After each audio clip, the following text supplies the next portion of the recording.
Two classic franchises have dropped new trailers. Morris Day may not be saying what time is it anymore, and the multiverse is about to get even crazier. All that and probably a bit more tonight. That's right, Nominators, it's Thursday.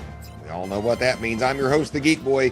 Joining me tonight are Mr. Narwhal, commander of Ice Station 918, the magnificent Goldar, the gamer with the golden throat, and performing his assigned production duties flawlessly, we hope, the Reverend IT Geek. We are here with another episode of this fantastic week. How's everybody doing out there tonight? Doing fantastic. Hope everybody's Awesome. having a great night. Hanging in there. That's right. Living the dream. And top of the evening, laddies. I was gonna say, looks like everybody's got some kind of form of the luck of the Irish with them tonight. Mr. Narwhal has the most. I've got some beer with a green label, if that matters. Green Dave Matthews fan t-shirt on. I see. Looks like, But I am Irish, so I count all the time. Goldar's the only one taking a stand. He's like, to hell with it. Right. That's right. I'm wearing dark colors as usual. That's right. So, do you have any Irish? Who all has Irish in their ancestry that you know? I know I do. I'm Welsh, so You're Welsh. I haven't done the ancestry thing, Okay. but I'm just going to say that I'm probably 100% black.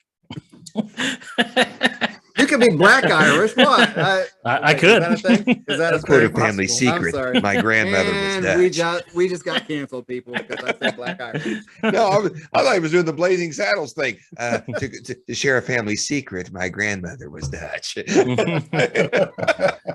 you ever seen Blazing Saddles there, Goldar?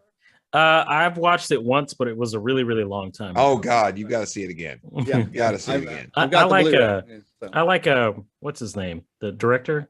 Oh, Mel Brooks. Mel Yeah. Brooks. Mel Brooks. Yeah, I like Yeah. Mel Brooks' work. Like I really enjoyed Dracula Dead and Loving It, and Robin Hood Men in Tights. Yeah, that's another those good are one. my two favorites. Oh, Blazing Saddles is man. his masterpiece. I mean, well, okay. Well, man, there's so many. I know. mean, like Young Frankenstein. I know. Yes. Oh, you know what? I forgot he did Spaceballs. Spaceballs is actually my Spaceballs. favorite. Spaceballs. Yeah. Comb the desert. They're like, Tuvok going, we ain't found shit. Shit. Good old Tuvok.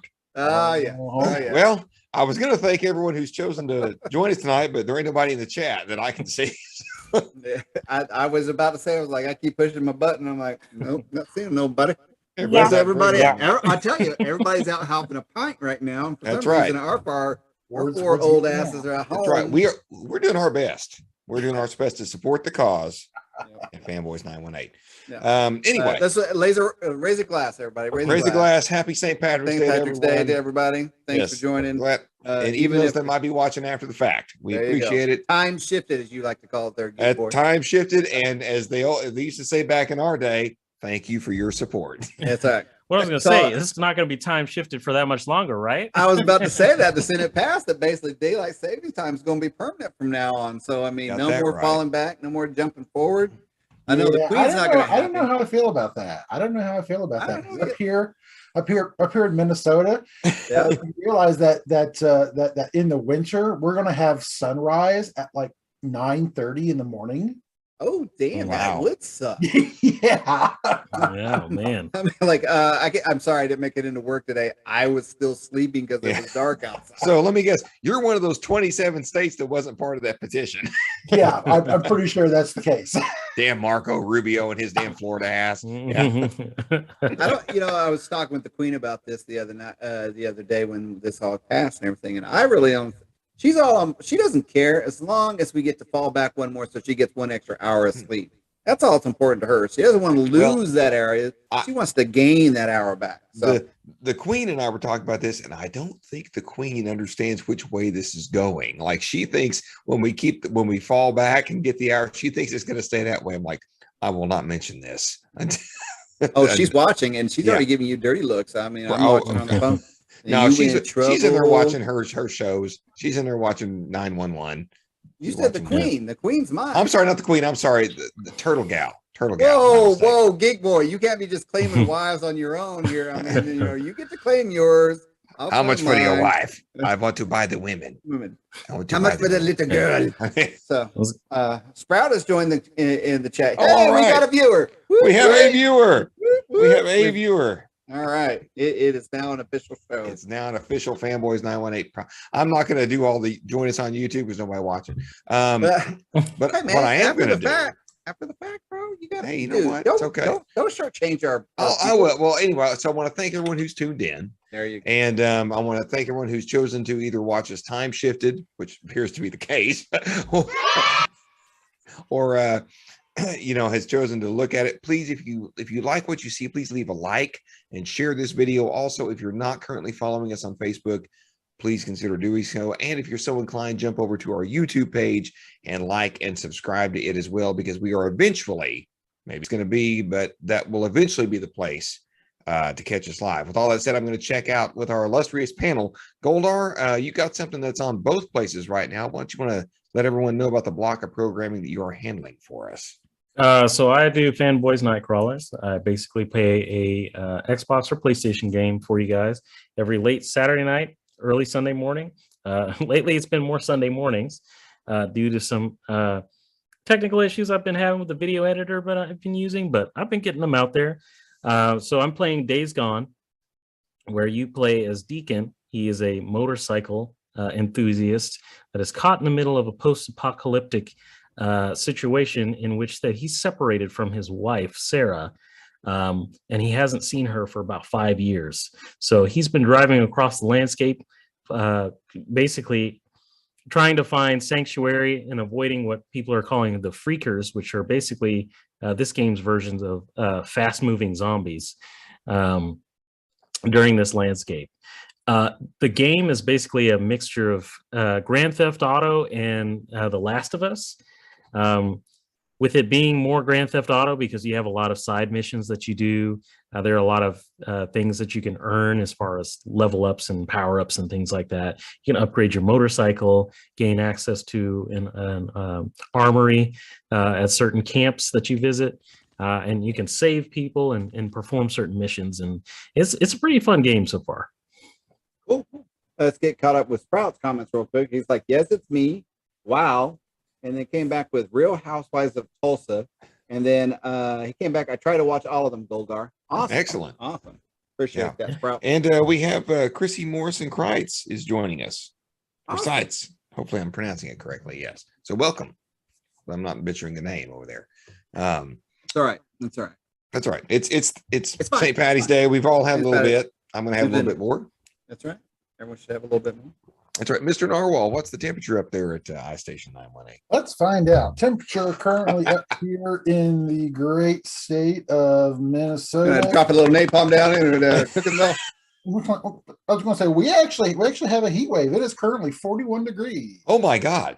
I know. I ran around today in snow boots and shorts. Let me tell you. Nothing like going out to get the mail like that. That's right. Don't forget your robe there. You know, like I can just see you like doing the Randy Quaid thing. Yeah, it's full. It is full. Pretty much. So, like Goldar, you also have a block of programming you've been fearlessly managing for us. So why don't you talk about that? The latest installment of what do we got? Fanurism Flicks. Fanurism Flicks, yeah. So last time out, we did EGA, which is the first of our 2 Arch Hall Junior films that we have, and this week closes out Arch Hall Junior Month with a film called The Choppers.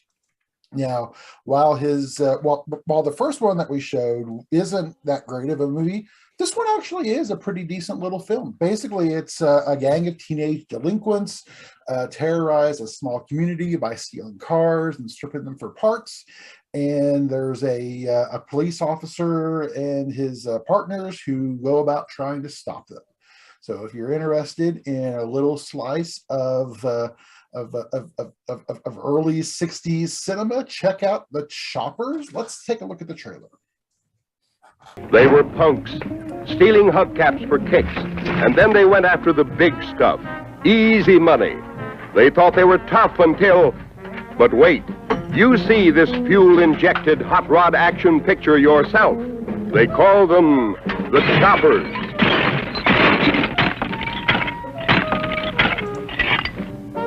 Starring Arch Hall Jr., Marianne Gaba, Robert Paget, Tom Brown, with Rex Pullman, and co-starring the fastest drag strip hot rods and show cars. His first theft was a peanut butter sandwich when he was 6. And now he'll steal anything he can carry or load on a truck. You better hack it up fast!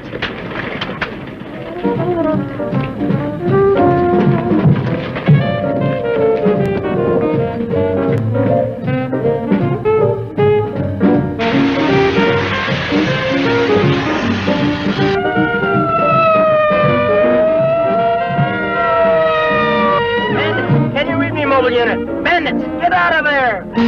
Lock your cars and come and see national champion hot rods in the choppers. It's the most. It's wild.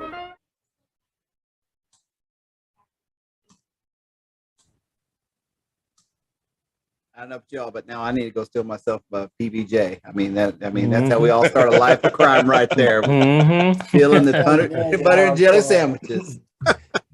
It's peanut butter jelly time. Peanut butter jelly time. Peanut butter jelly. Never Where you at? discount Where you at? Where what you at? Narwhal's There going you to go. drop on Fanurism Flicks. It's a mystery to us, folks. We never know from one week to the next what he's going to do. That looks like a true gem. That looks like a true gem. It is actually a pretty decent film, and that drops in exactly 104 minutes at 10 p.m. tonight on our YouTube page. That's right. Awesome. Now, when was that released? Did you say the year? 62. 62. Good Lord, I don't think anyone on this panel was even born by that time. Nope. That's about 9 years too soon for me. Yep. In fact, my oldest brother, who is 5 years older than me, he was born in 66. So, man, this is definitely a little gem, a little deep cut in the years. Very deep cut. Awesome. Yeah. Awesome. But the one thing I've always seen, no matter what Narwhal drops on Fanurism Flicks, there's always something fun to glean from them. I mean, exactly. Everybody knows I've loved Miami Connection. I've loved Trouble Man. What was one we did a couple of weeks ago that I was over the moon for? I don't remember, but there's been several. But Horror Express was the bomb. Okay, that Horror Express. That's a damn good one. Yeah, that's a damn good one. But you just never know. Give it a shot. If it's not your thing, move on to something else, preferably on our channel. But let me get caught up on our comments real quick. Yeah. Sprout's on a roll tonight. That's right. Like he always is. So he came back with are we gonna ever get Drinks with Geeks live remotes from patio bars, etc.? I think it's a good call. We're starting to warm up, and I think we're getting back up there. Well, actually, there's a funny story. We were just starting to line that up when the current world health situation, because I'm not a doctor, kind of. Hey, I played with an everything. RPG though.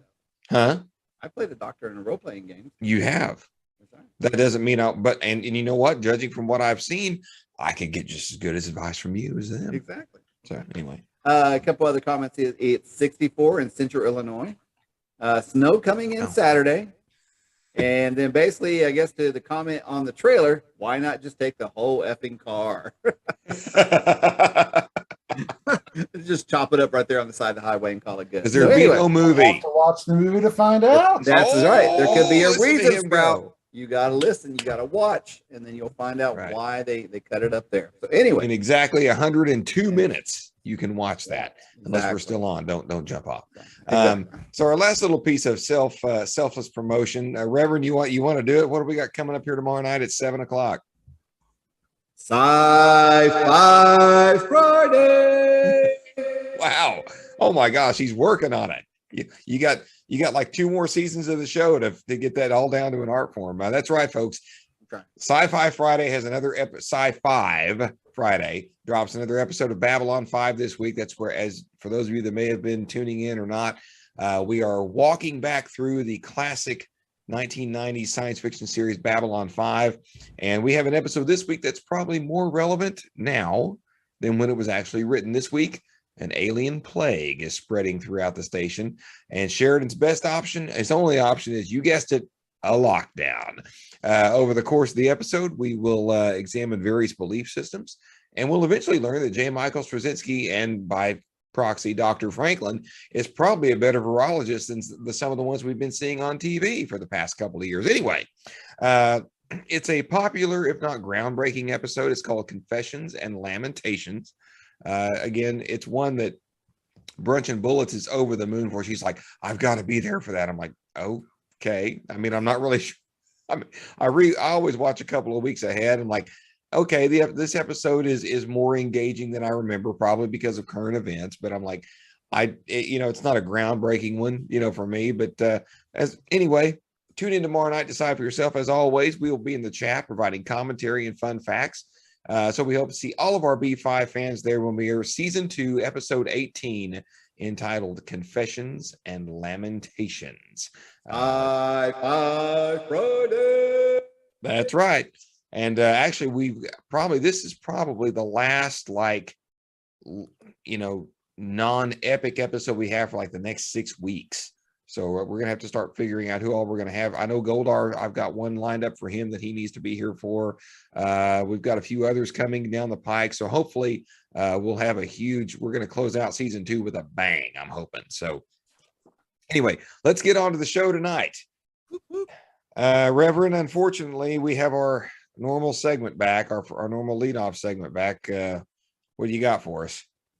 Well, unfortunately, this past week we got some sad news, and I believe it was Sunday that Narwhal. I think you're the one that gleamed us to this very sad news, and that's the passing of General Ross. That's right, William Hurt passed away last Sunday. I've not heard anything about what his cause was. Has anyone heard anything about that? No. Hang on, I'll check here and see if I can find something real quick. Okay, no problems. But I mean, like I said, he's really well known for his General Ross portrayal in the Edward Norton Hulk, and then continuing that role into the Marvel Universe that was in Captain America: Civil War. I think he was even in the he was in the Infinity War. Thank you. And Black Widow. He was in Black Widow. I mean, and that's just, I mean, to even just summarize that, a bit of work does not even come close to the absolutely not. By the way, I did find it. I'm sorry. Oh no, go ahead. It was prostate cancer, terminal prostate cancer, which as not as a person who has had a personal experience with that with a family member. That's when it's one of those silent killers. Like by the time you start feeling bad, it's pretty much too late. Like the first time man, I'm not feeling so great. It's too late. Right.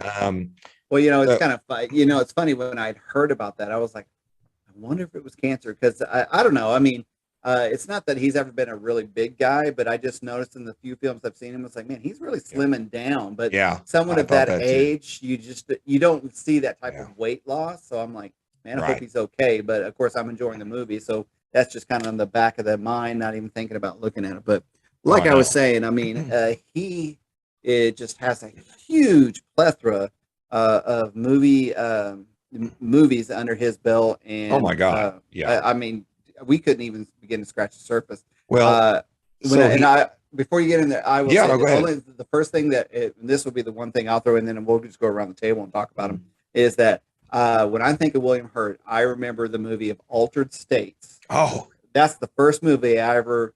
When I hear of William Hurt, that's the movie I immediately reference him to, and it was just so weird and interesting to me. And I was just like, the scene that always pops into my head is that hallway scene where he's like beating against the walls, and you see him changing and everything. I was like, very science fiction feeling, very interesting. And Sprout's already jumped in there. Sprouts already jumped in here a couple minutes, and we'll alien syphilis is spreading, I guess, when we're talking about the B5. Dirty horror aliens always probing the wrong stuff. Apparently who's buddy killed this week, and thank you. I was kind of trying to keep my assassin job on the side, but thanks for outing me like that, Sprout. And then Body Heat, Accidental Tourist. Love that movie. So anyway, let's turn it over to the rest of the guys about William Hurt, and what are your guys' thoughts and memories? I'm sorry. Go ahead, man. Go. I was going to say, it's definitely really, really sad. I mean, I've seen him in so many multiple films over the years prior to his, work in the Marvel Cinematic Universe. And I just remember seeing the clip of him at the very end of Black Widow, and I'm like, that looks a lot like an awful lot of CG for somebody that was looking pretty okay during his last appearance in Infinity War.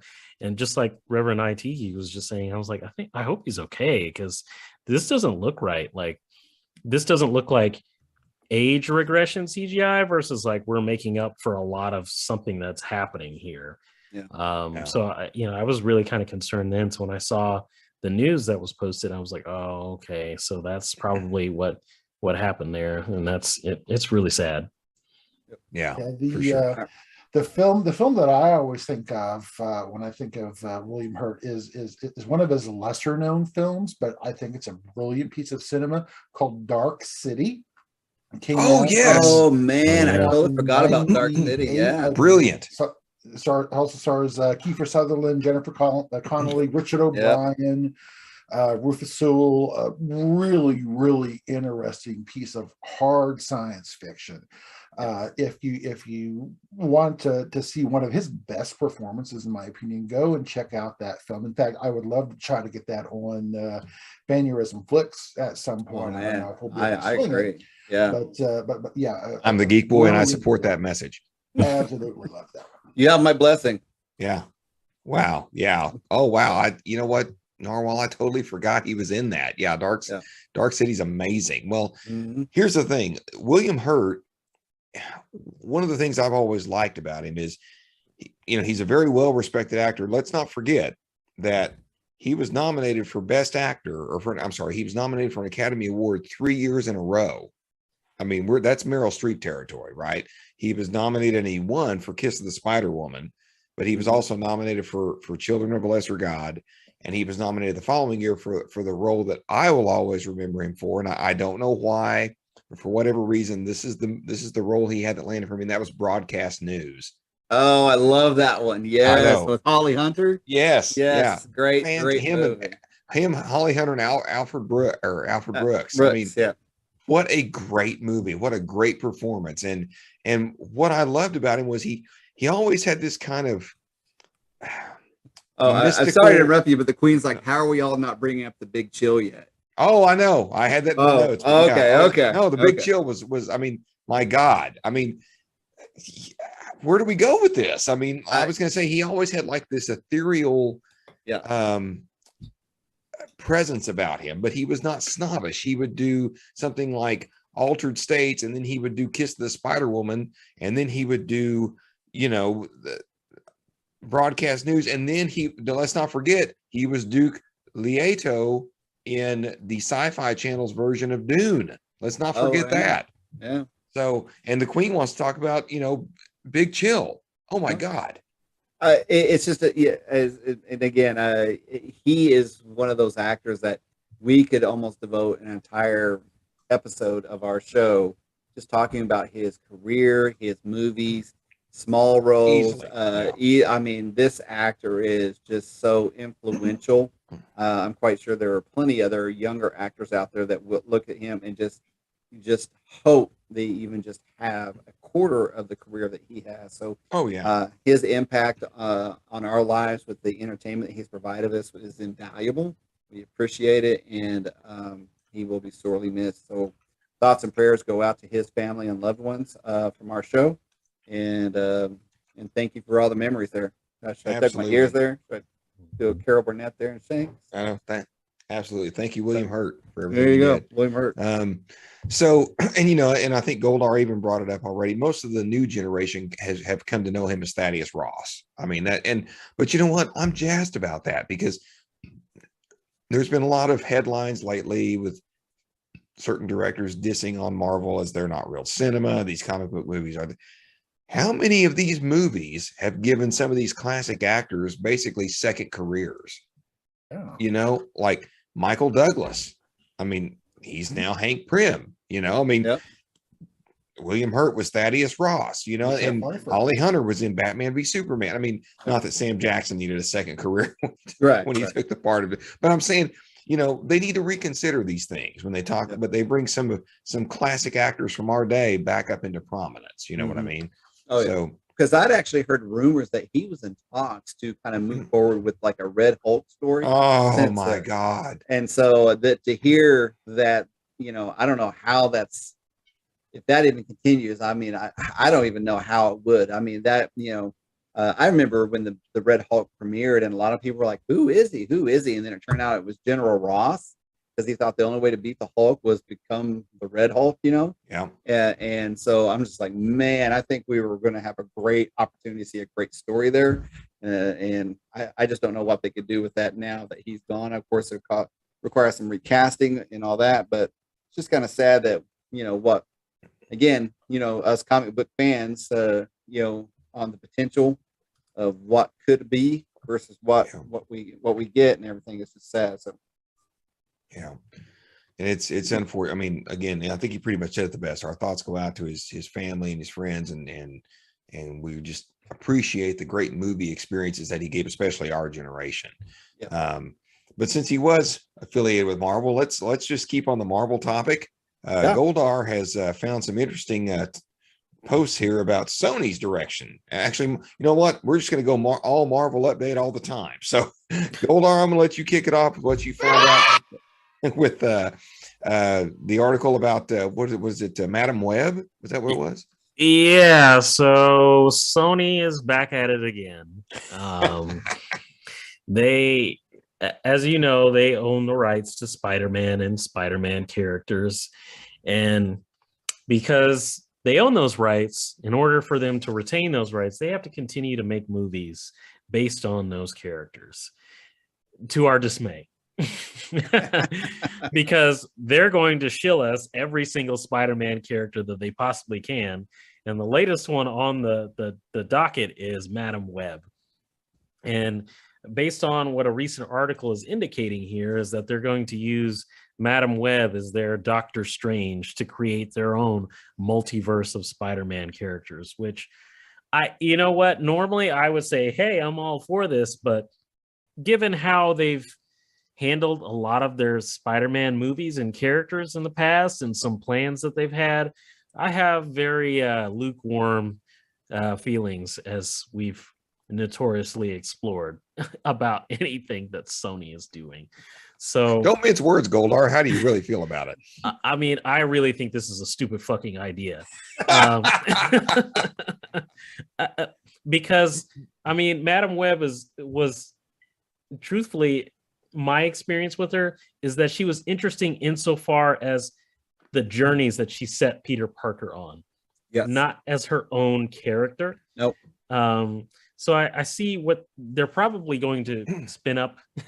See what I did there? Spin up. I see what you did there. Hang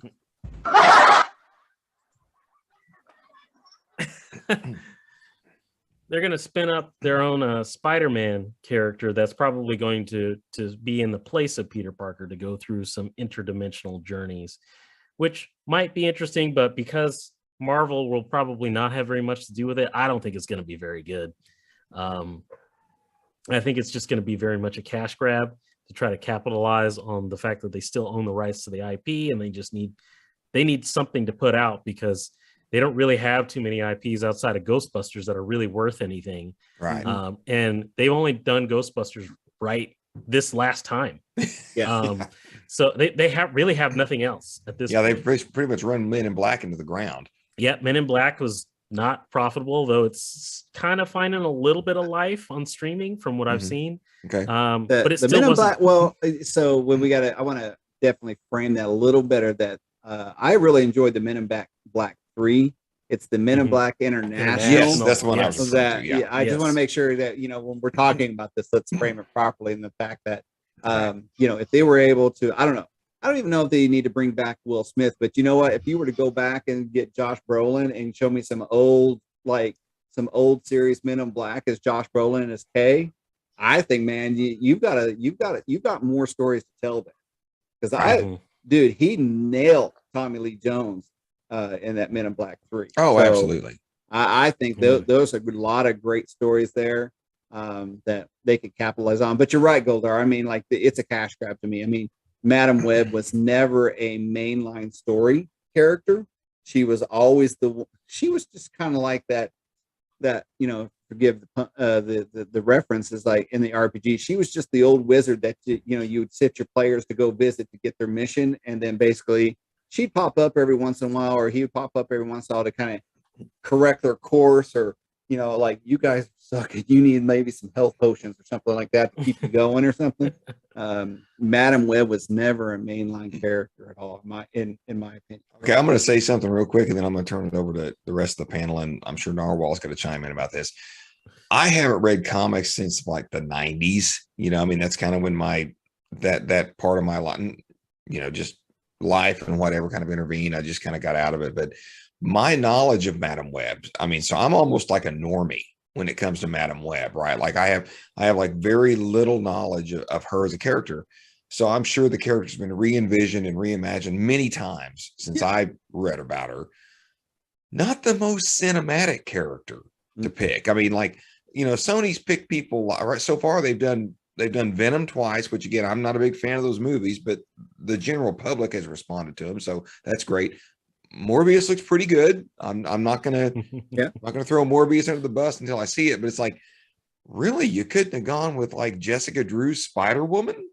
I mean, you're picking Madam. So in the back of my mind, I'm like, God dang, Sony, you really can't find your ass with both hands. But on the other hand, I'm thinking, okay, somebody walked in with a pitch that resonated some, and by the way, we're casting Dakota Johnson to play Madam Web. So could this be like an origin story? It's going to have to be, as young as she plays. I mean, so that's my thing. Narwhal has a comment. As basically a normie, I don't know what this movie has to say, so I don't know what to think about it. Narwhal. Okay, so I actually, I'm actually a comic reader. I have a subscription to Marvel Unlimited. I read Marvel comics pretty much almost every day. So here's the deal. You guys are remembering the old Madam Web back from the day. Have any of you guys ever heard of a series called Spider-Verse? Yeah, didn't Dan Slott write that one? I believe so. Yeah. So basically, the whole spider world has its own multiverse already set up. They have something called the Web of Fate and Destiny. Mm-hmm. I remember that story. And basically, what it is it's a multiversal psychic web that ties all spider totem characters together. Right. And this Web of Fate and Destiny is controlled and run by Madam Web in the comics. Right. And there's a whole giant mega story around this, where you have this group of characters called the Inheritors, who are basically multiversal psychic vampires, and they go around, and their entire purpose for living is consuming spiders, they call them spider totems. Basically, you have characters like Spider-Man and Spider-Woman and Miles Morales, and these Ben Reilly is another these one. Characters all have a specific relationship in terms of this whole Spider-Verse kind of concept that they've built out. And basically, it's a giant multiversal war against these Inheritors that is set up in both of the series that they've done for the Spider-Verse. So if that's the way they're going, I think that could actually be really interesting, because it would almost be like a Thanos level of a villain that they have that's going around and killing all of these spiders. So if I could add a comment there, I'm sorry. Go ahead, Goldar. I'm sorry. So with that regard, I feel like that's interesting, because they're already doing Spider-Man Into the Spider-Verse. Mm-hmm. So I'm kind of like, you doing the same thing twice at this point? I wouldn't be surprised if they actually try to tie into the Spider-Verse, since they are doing 2 more movies in that series. Yep. I would not be surprised if they started to tie that into their larger Spider-Verse plans as well. So what you just described to me again, going back to Madam Web, is that she seems more of kind of like a watcher type character, where she's at the center of all the webs of that web multiverse there and everything, and she's getting to kind of see how everything goes. She's more involved with that, not unlike the watcher. So again, I'm just like, can she really be a headline character in a movie when you've got so many other characters that, I mean, like you can't doubt the fact that Miles Morales is a character that could hold up in his own movie. At this point, you've got Spider Gwen that, I mean, I'm surprised Sony has not jumped on that bandwagon hard. Oh, absolutely. That cracks me up that they did not announce a Spider-Gwen movie. I mean, you saw the success of Wonder Woman because we finally got a strong female character that is leading the pack. They missed the bus with Black Widow. That is right there is the true opportunity to kind of get the upper hand on Marvel in my MCU in my mind. If they were to jump out with a strong Spider-Gwen story, which I think they have plenty of material to run with, and a Spider-Gwen story, you get a Silk story, yes, you get maybe even like a go old school and get like an Arachne, or an Anya Corzone Spider-Woman story. You could build out this whole sort of this whole sort of idea behind it. I wonder if maybe they're trying to put the cart before the horse a little bit there, that they're trying to set up their idea of a multiverse first and then maybe populate it with people. I don't know. That might be. I wouldn't put it past them. Yeah. And that's kind of where I was thinking that they're probably trying to rush this a little bit too much in order to keep the rights, because not only are they doing this, but we were getting Morbius, and then we're also getting Kraven the Hunter, and it's just like they're giving us characters that I feel like can't really stand very well on their own for a solo movie before they're giving us the strong characters that the audience really knows and can really relate with, and then building out from there. Now, Marvel took a chance with Iron Man and they did it and it worked, but that's because Robert Downey Jr. is a really charismatic person. And he can play a real life Tony Stark. Whereas I don't know that we have a strong enough actor that could truly embody some of these characters that they could just go out on a limb with like that. Well, I think the obviously the verdict's still out on Morbius. I mean, I want that movie to be good. Oh my gosh, do I want that movie to be good? But I'm cautious. Oh yeah, me too. I think we're all cautious. I'm not a big fan of Jared Leto. Especially his Joker portrayal. Right. Was not. I can't even say wasn't a huge fan. I was not a fan of that portrayal at all. Yeah. And I know he's pretty upset with what was left on the cutting room floor and all that. But to never see him don the Joker mantra again will be fine by me, because I was not a fan of that at all. Yeah.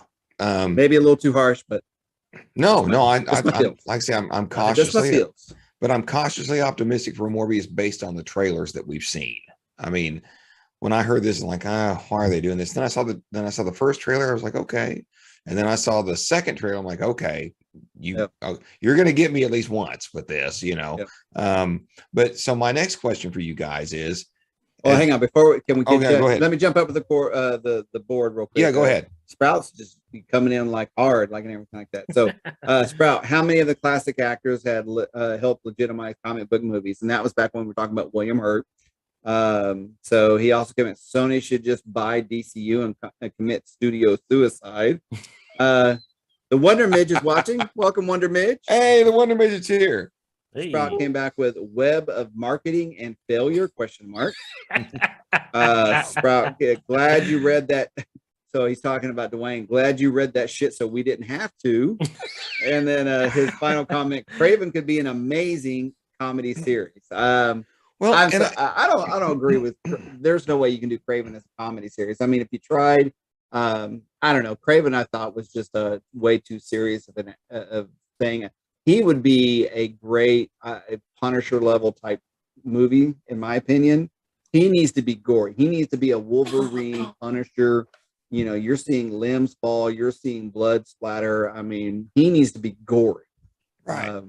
I don't know if you guys saw a comment that was posted that from one of the recent conventions that Nicolas Cage was at, and apparently he has a great idea, has some ideas, and he wants to bring back one of Batman's oldest nemesis, Egghead. And that is Nicolas Cage, people. I don't think we need to talk much more about that. But this is the man who single-handedly murdered the Ghost Rider franchise. I mean, my God. He's had 3 tries at it and killed Yeah. it every time. He Yeah. just beat that thing back to hell. Yeah, that's right. You know what? As much though as we were talking about this, I still would have wanted to see that Superman. Oh, I yeah. still just for cause. like the purpose of like preserving it as like a film artifact or a cult film. Oh yeah. Because it it would have been terrible, but it would have been so epic. Oh, it would have been on one of our aneurysm flicks. That's for damn sure. Oh yeah. Yeah, I mean, dude, the costume test alone, I'm like, shit, this would have been crazy. So Yeah. they actually did a documentary about his. I've seen it. Yeah, It's I've seen on it. it's on Netflix, isn't it? It's out Netflix. there. Yeah. I Death think of I have it Superman? on my server. Oh yeah. Isn't it called like Death of Superman or something like that? It's Superman Lives. Superman Yes, Lives. yeah. So The death you guys, of Superman lives. The death of Superman lives, I think is what it's called. Yeah. So if you guys get a chance, those that are Sprout, if you're watching, and everyone time shift that watches this later, because we know you will. Right. So if you get a chance, go out to Netflix and watch. Check it out. Yeah. It's good. the cost the concept art and the costume tests alone are worth the watch. I mean, it's crazy. So let me posit this, and I threw this out to you guys when we were kind of putting the program together earlier today. This multiverse stuff, we've got Doctor Strange going all multiverse. Obviously, thanks to Madam Web, we're going all multiverse in on Spider-Man. I have several concerns about this. And first of all, by the way, Goldar and Narwhal, did you guys get your scene shot today for Doctor Strange and the Multiverse of Madness? I heard you guys are both going to be in it. Mine is actually in a couple of days. I was actually filming stuff for another project I'm working on. Got you. Goldar, did you get yours done today? Oh yeah. I'm an alternate version of Iron Man. I gotcha. Well, they have yet to call me in the Rev, but that's okay. I mean, I got my call yesterday. I'm doing it on Saturday. What are you seriously, talking about? Dude? Well, I thought I was going to be the alternate Professor X, but I'm not sure yet. So Yeah. Well, I'm actually playing an older Quicksilver. So I mean, see all the gray and yeah. If I see you running, I will troop whoever's chasing you. Okay, that's so. I don't know how, because you'll be so far behind me. There's Grandpa You got that right. in your Got wheelchair. Like Anyway, yeah. So we were talking about this earlier. Do you guys think that this multiverse stuff is a way? And I want to go to Goldar first because he had probably one of the best comebacks, or not comebacks, but like some of the best reasoning behind it.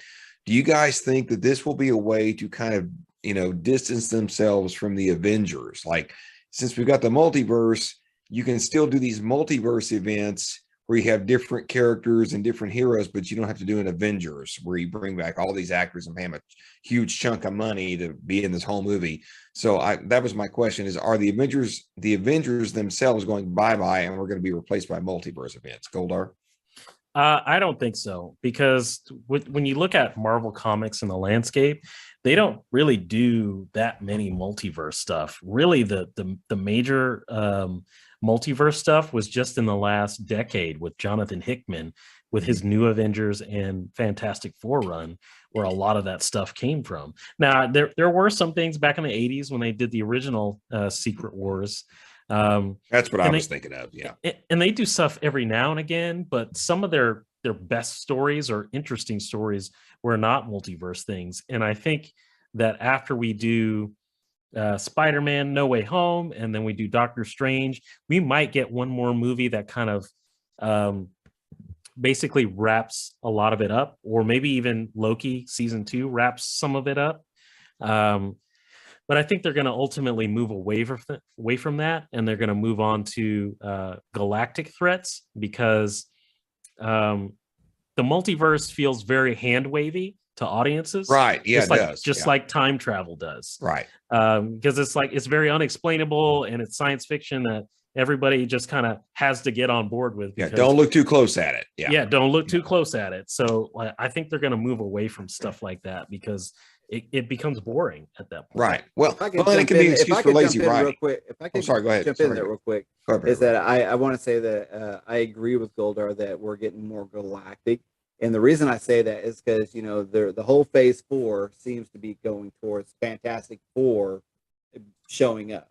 And to me, with the Eternals and what we've seen there, to not do a Fantastic Four with a finally doing a proper Galactus, I mean, I think would round out phase 4 really well with the Eternals. I mean, somehow connecting those together to everything.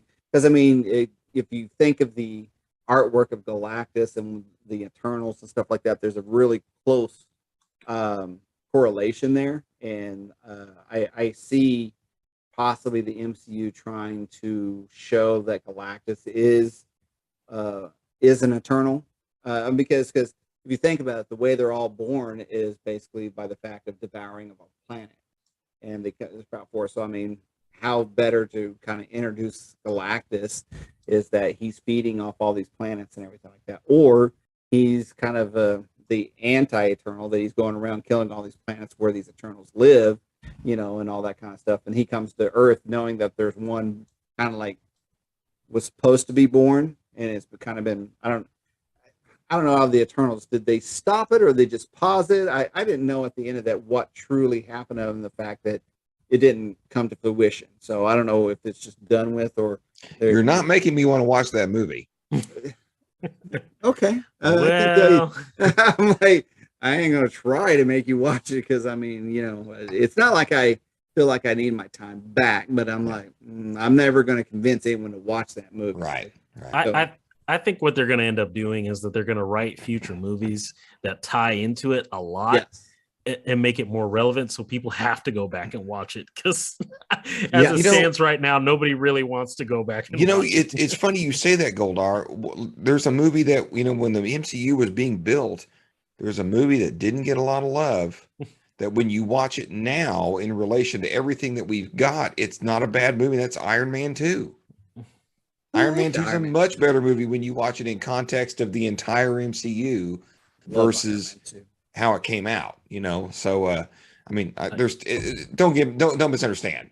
It's still not a very good movie, but it's whoa. What's your It's not terrible, but it's not I mean, I never understood all the hate that it got anyway. There were things that disappointed me about it, like, for example, the whiplash at the racetrack. That's what I wanted for the whole movie, right? That I didn't want this drone nonsense. That's what I wanted. And there were a lot of themes being built in that first act of that film that I think never really got followed through right. But I mean, you go online, that movie is eviscerated. Like, it's right above the Incredible Hulk and Thor: The Dark World. Like, whoa. You didn't watch the right movie. But anyway, Mr. Narwhal. I was going to say Narwhal. I think had some. I think Narwhal had some comments there. Yeah, so I want to make sure we went to him next. Yeah, that's where I was going. Trying to go back and just so you remember where the conversation started. Are the Avengers done? Yeah, Are the Avengers done? Are the we were on a Avengers tangent. done? I don't think the Avengers are done per se. I know that they're trying to build Kang into the Thanos of the new films, right? So obviously the whole multiverse kind of thing is going to be sticking around for quite some time. The other thing, though, that I think really is an attractor for Marvel with the whole multiverse thing, is financial, in that, you know, now we have a way to bring in a lot of these other films and a lot of these other series and make them quote unquote Marvel official, MCU official, right? So, like, you know, obviously we've made the first 2 Spider-Man series official. We've also made the Defender series basically official now. In fact, they're getting ready to do a continuation of the Daredevil series that they're going to be launching on Disney Plus. So, you know, it's a little bit of a a secondary benefit that they're able to bring in a lot of these other series, just like they're probably going to wind up doing with the X-Men and the Doctor Strange movie, and making it MCU official. That is just another part of this whole multiverse thing. So are they going away? They're not going away, but basically that's going to be the new saga, right? It's going to be the multiverse saga, and they're going to bring in not only groups like the Fantastic Four. I would not be surprised if we actually saw this Eternals / cosmic side starting to come in, and maybe being the other half of the equation in terms of the multiversal stuff. Okay. I agree. I see that the marrying of the two stories happening in the setup for Phase 5. So I mean, because if you haven't watched Eternals yet, there's a after credit scene or post credit scene or whatever that basically you get introduced to Star Fox, and we all know that's actually Thanos' brother. And so you just don't bring in a character with that, let alone the person portraying Harry Styles, and not plan on capitalizing that at a later time. I mean, right there, you've got a built-in fan base of Harry Styles, so people will just go to see the movie that he's in for no reason, just because it's Harry Styles. Yeah. So I mean, obviously that's got to play out later down the line.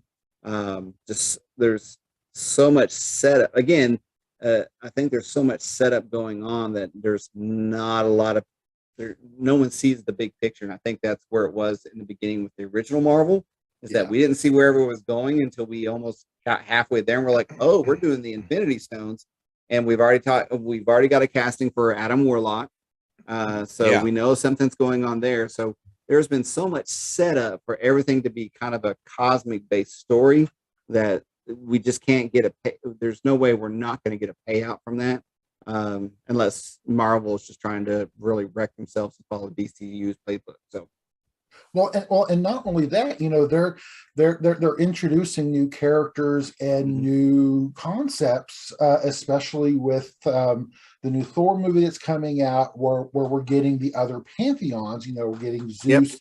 We're getting those groups. We're also in Moon Knight. We're getting the whole the Moon God, basically. Khonshu. Khonshu, yes. We're getting him in there, and then also too, they're going through, and I think they're starting to maybe tweak some of the stuff that we're seeing currently coming out, in order to make it fit sort of this new paradigm, especially considering that you've got certain groups, especially the Inhumans, which are not being introduced at this point.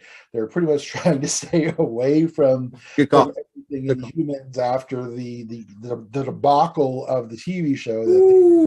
Our very first episode of the Talking Geek, we reviewed the Inhumans.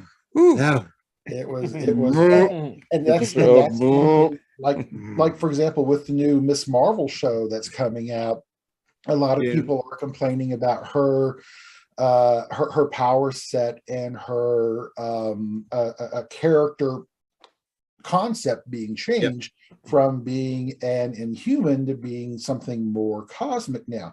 And I think what they're doing there is they're actually starting to bring in not only a little bit more of the cosmic side, but I think they're actually trying to sneak in a little bit of multiversal there as well. I know that we just recently had the new trailer that just dropped for dropped for Miss Marvel, and if you haven't seen it, it's really interesting. In the trailer, Miss Marvel's powers come from a bracelet that goes around her wrist, and everyone online is saying, "Oh, that's bullshit. It's not correct. It's not true." From what I'm understanding, those are negabands. Those are the bands that the original Captain Marvel had back in the 60s. So the Captain Marvel before the female Captain Marvel. correct? Yes. Okay. Because a lot of people, Captain Marvel. So I mean, Yeah, so right. throwing a little history in here is that people have to remember that Captain Marvel was not the original Captain Marvel. She got her powers from another alien. I think it was through a blood transfusion, if I remember correctly, or something. Not to be It's confused with Shazam, who was also Captain Marvel. Captain Marvel, right? Yeah, there's literally been like a half dozen Captain Marvels Well, Right. exactly. in the MCU, not to even mention the Captain Marvels that are in DC. Yeah. So, but I mean, here's the thing, though, right? They're having to go through and tweak some of these characters that have already had a history in the comics to fit what they're planning to do for the MCU. And I think that we're going to have some rocky times where people are going to be complaining about it. In terms of changing, kind of like what they did with the Mandarin in Iron Man 3. Man, well, you got to bring that up. You know you're gonna get my rage going. Man, I'm sorry, Narwhal, I couldn't resist. But you know they did make it better in Shang-Chi. Yes, they did. They tried to apologize in my book.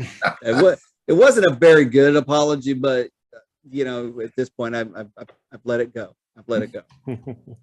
But man, that had been an amazing fight to see freaking. It would have been the Mandarin and the Iron Man like it should have been. Yeah. Well, and the other reason I brought this whole question up, as far as have we seen? You know, right now, the Avengers do they even exist? I mean, think about it. I mean, Tony was literally destroyed. He was disintegrated. What? You know, Cap is. He wasn't disintegrated. Yeah, I am Iron Man. When he snapped his fingers, he was He destroyed. did disintegrate. Well, he was destroyed by the power of the. Well, I mean, he died from it. I mean, right, at the exactly. end of it, yeah, right. I mean, I'm sorry. Yes, yeah. He did not. I'm just sorry. I'm correct. No, probably you're a little right. technical. You're right. You're right. Died. I'm sorry. You're right. You know, and Cap, the original Cap is gone, but he's been replaced by Sam, Right. and Thor is off world too much. I mean, my point is, who's going to lead the event? I mean, Tony was funding the Avengers, so that's gone. Black Widow's dead. Black Widow's dead. I mean, Hawkeye and Thor are the only OG Avengers left. I mean, at this point, so is Hawkeye going to become the Avengers or leader of the event like he did in the comic book? Or is Sam going to? Spider-Man will not be the leader of the Avengers. No, can you imagine Rhodey? There's no way he can be, because Spider-Man no one knows who Peter Parker is. Can you imagine Rhodey taking orders from this 19-year-old kid? Like, no, kid, I'm not doing that. I mean, or even Sam at that point, like, no, you just thank you for your input. Go sit in the corner. You know, I mean, so I mean, I don't know. I guess my point is there even an Avengers at this point in the MCU? I mean, truthfully, no, there's not an Avengers team. And I think that's where Marvel is going. Is we keep getting comments from Kevin Feige that says the Avengers are done. And I don't know that that's necessarily true. I think the Avengers team as we know it is done. And right now there really isn't anybody there really isn't an official team. They're just kind of functioning as a team. And I think this dismantling is done intentionally, so that it makes way for other teams that are not Avengers to show up, such as the Fantastic Four, the Thunderbolts, which I think the Thunderbolts are going to be repurposed. Now that General Ross is gone, he's not going to be the one that's pulling the strings anymore. And I think they're going to rewrite it, because we still don't know who the benefactor is, whoever that is. But we think that it's probably Dr. Doom. It's possible they could be Norman Osborn.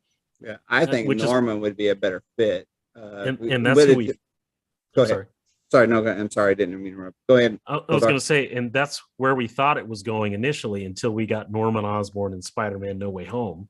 Right. So now they could still introduce another Norman Osborn that's the same person but a different actor. But I think they want to wait until after Doctor Strange to do that, because they might introduce multiples of the same character being recast by different people to kind of introduce that concept before they do that.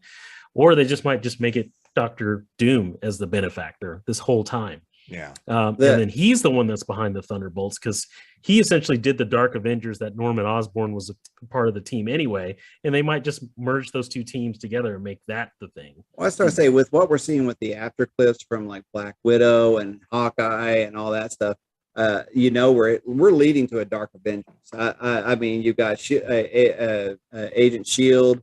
Yeah, you already got the new Black Widow. You've got what's her name? Mary Louise Dreyfus, is that right? Julie Louis Dreyfus, yeah. She's obviously assembling the Dark Avengers and all that stuff. So I think that's the next iteration of the Avengers. We're going to get the Dark Avengers. I don't think Sam won't lead. It won't be Winter Soldier as a leader and stuff like that. I don't think we've actually been introduced to the next leader of the Avengers will be, but I think we will get more Avengers because it won't be Doctor Strange. I can guarantee you that. No. Well, I read an article the other day that they're trying to make Doctor Strange the headpiece of the Marvel Cinematic Universe. Oh, well, I don't disagree with that, but he won't lead the Avengers. He didn't play nice with people. So originally it was supposed to be Black Panther, but then his plans obviously changed too. So I wonder if that's maybe a little bit of the sort of shifting that we're seeing is maybe course correcting after Chadwick's passing. Right. And that's clearly possible. And to jump us onto our last Marvel topic, we don't know how Moon Knight fits into all this. Oh man, I tell you right now, I'm looking forward to this show, but I don't know how or if they will ever do it. But I want to see a Moon Knight versus Thor showdown and see him just totally own freaking Mew Mew there and control the hell out of it. That would be so much fun. I think, especially if Chris Hemsworth's still at the other side. I never really thought he had any kind of strong comedic chops. But from his last few Thor movies and stuff like that, I think he would really do it well. And so I like I said, that's just kind of a guilty pleasure right there. But I'm really looking forward to this Moon Knight series. Well, I'm going to default to you guys on this because again, much like Madam Web, where Moon Knight's concerned, we've entered the realm of the MCU where I'm kind of a normie. Okay, so I mean, if it looks good, it looks entertaining, then I'm down for it. But this thing, I mean, and have you guys seen the latest clip that just dropped? It looks like a James Wan horror movie. I know. I mean, looks fantastic. I mean, what are your guys' expectations about this? So I think what they're doing, just like I was saying earlier, I think they're breaking down all of our Avengers aspirations into smaller teams. So we're obviously going to get X-Men at some point. We're going to get Fantastic Four, possibly Thunderbolts or Dark Avengers. But out of this, I think we're getting Midnight Suns. We're getting Blade.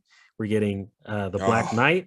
We're getting Moon Knight. And then we're also hearing rumors of Werewolf by Night as well. And these are we have heard that, yeah. And Doctor Strange is also the leader of them. So they're all starting to come together for that too. Right. So, I have heard that. Yeah, that's right. I think this is leading towards that. I've heard rumors that we might see Blade in this show towards the end. Which I think would be fantastic to get people excited for like the next things that are coming if they do that correctly. So here's what I've heard, right?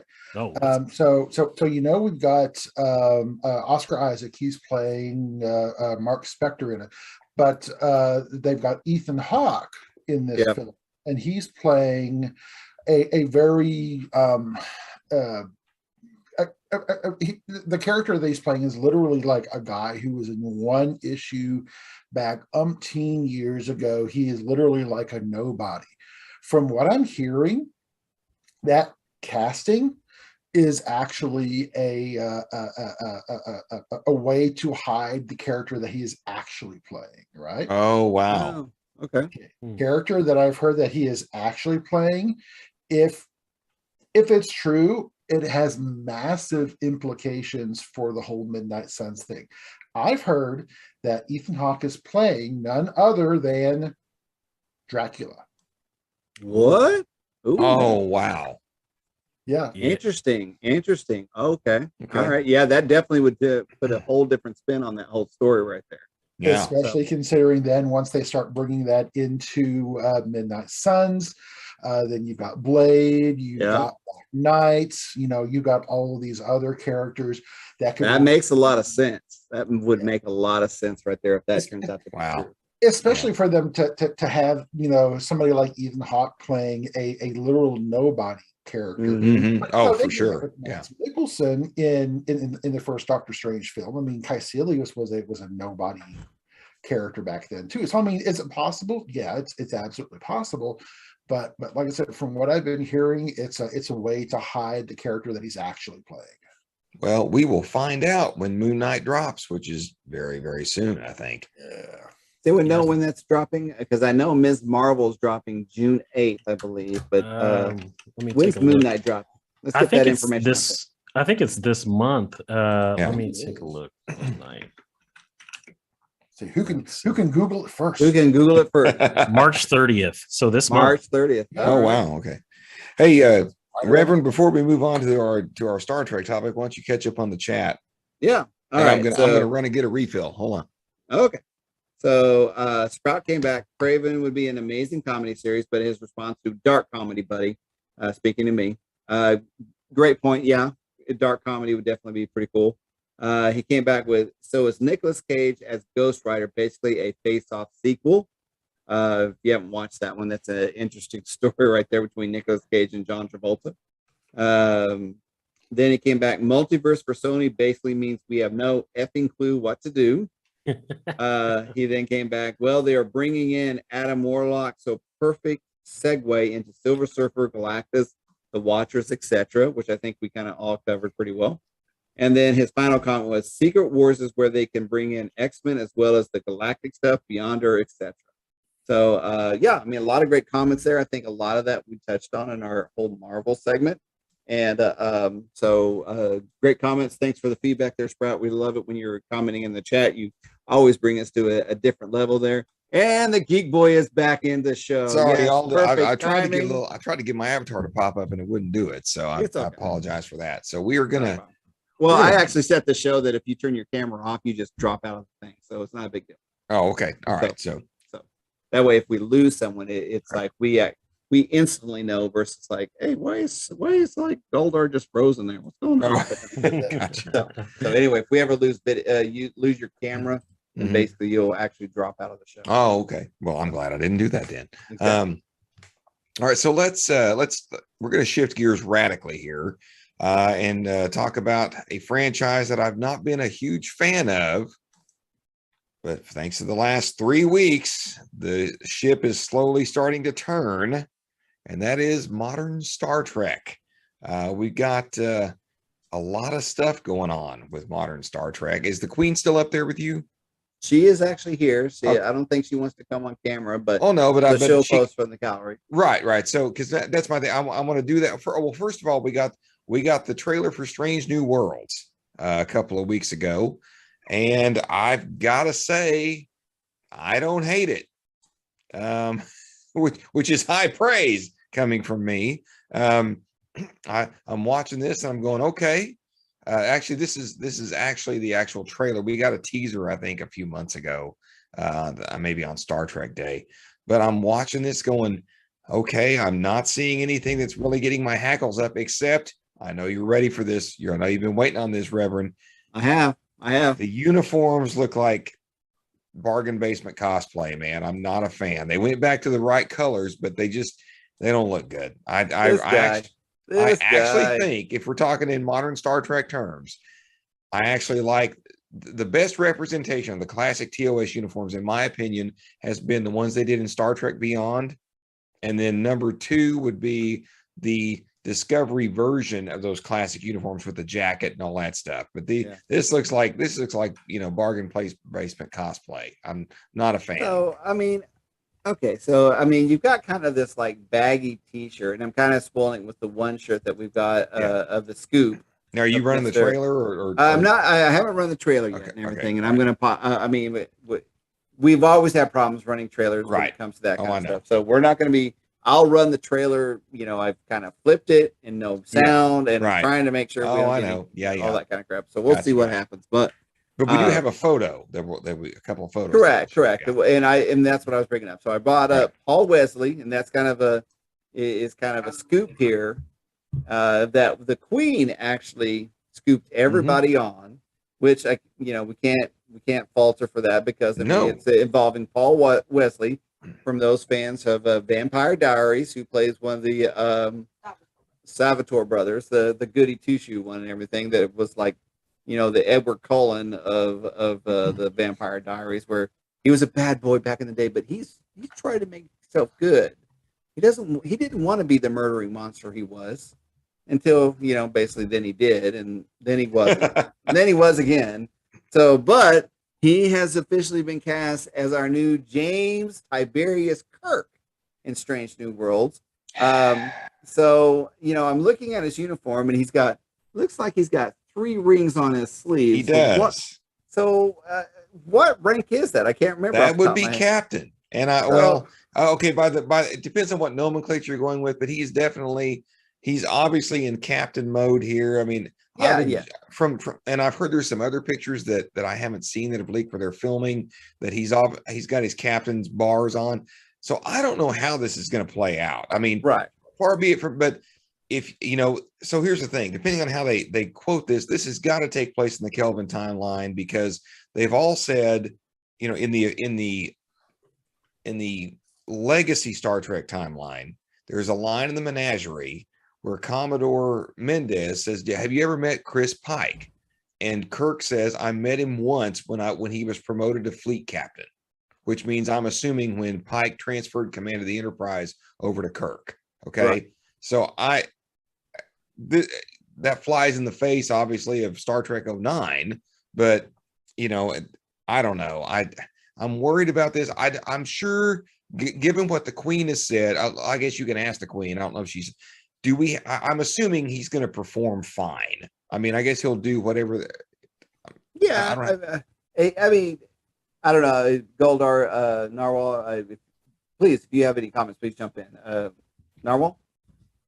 Yeah, no, I think, personally, I think what's going to happen is you're going to have Pike in, I would say, the majority of the season 1 stuff, and I sort of kind of think that they're going to basically end season 1 with Pike rolling off and Kirk taking the captaincy moving into season 2. So that way, you've got Anson Mount free and clear to go do whatever he wants to do. And then you've got Kirk, who, let's face it, that's who everybody really wants to see, is we want to see Kirk and Spock and McCoy and all those characters come back. Okay, so that was my question. You think they've only got Anson Mount for a season? You think that's what it is? That's my guess. Yeah. Okay. All right. Yeah, I would think. I agree. No, so I'll be the oddball here. I think we'll actually see Anson Mount in season 2 as well, with his promotion and directing the Enterprise, kind of that fleet commander. And I think they'll still tell some stories there, because I mean, we all know it really kind of started with Pike, and I think there's a lot of fans out there that would love to see a little bit of more of a continuation. Because if we think of the movies, I mean, how many of us were pissed off that they killed Pike in the second movie? Oh my God! And we're like, what? No way! I mean, one of the best lines out of the new Kelvin universe was like, your father was the captain of a starship for 90 seconds and saved 300 lives. I dare you to do. Oh my God! To be better. That's like the best line ever, and I was like, man, still gives me goosebumps. I can't. I probably didn't even quote it correctly, but I mean, it was like. And here's the thing. I have not held any of my fire for when it comes to new Star Trek, right? I've enjoyed. No, I thought you've been kind of holding your tongue. Nah. I guess I've done a good job of masking it, but I've enjoyed all 3 movies to varying degrees. I think the first and third are the best. I think Star Trek Discovery is hot garbage, but one thing I cannot complain about either of those iterations is their choice to cast. Their casting choices for Pike have been spot on. Bruce Greenwood is in full JFK mode when he's Pike, and Anson Mount, he is everything a Starfleet captain should be. He's by the book. He's charming. He's transparent. He's a great leader when Michael Burnham allows him to be. And he does all kinds of, he does everything right. He's charming and he's got that chiseled look. I mean, and my God, hold up a picture of Anson Mount next to Jeffrey Hunter. He could be his grandson. I mean, it's amazing how much those two look alike. So I can't complain about either of those choices. And and honestly, the same thing about casting Rebecca Romijn as number one. I'm not quite sold on Ethan Peck as Spock yet, but this will give him a chance to grow on me. But I'm concerned. I guess my question to the Queen, if she's still up there, is: do we think this guy will be a good James Kirk? So basically, your question to the Queen, since she's off screen here, is: do you think Paul Wesley will be a good James T. Kirk? And it's funny you asked that because, I mean, you know, his last name's Wesley. So, I mean, right, like, I know. He's already got some kind of connection there to Star Trek. Not a good last one. name. Well, no. Hey, you're talking, it's True Wesley Crusher. There's Wesley Crusher. I mean, you know. And there's also Commodore Wesley. Exactly. The ultimate computer. Yeah. So, see, there's other Wesleys out there. That's right. So you just can't be doing that. So, let's see what the Queen had to comment here. So, technically, Paul Wesley is his screen name. He has a Polish name. okay. So, I mean, that kind of virtual. All right. So Paul Wesley is not his legal name. It is shocking everyone. He's got a stage name. Okay. I know it's pretty weird. I mean, being in Hollywood. I can't even pronounce his real name though. Exactly. So the question was though, is do you think you've met William Shatner, or you've seen William Shatner live, moose knuckle and all? That's not what I base things in life on. So, but you've seen plenty of James Tiberius Kirk in some movies and stuff. And so, do you think Paul Wesley can pull this off? I mean, is this going to be? And you've seen Chris Pine as James T. Kirk. Where do you think Paul Wesley is going to fall? He's a big Star Trek fan. Okay. According to the interwebs. According to the interwebs, basically, Paul Wesley is a huge Star Trek fan, very big, Right. very buff. Fangirled out on an airplane when he got set next to Yes. Shatner.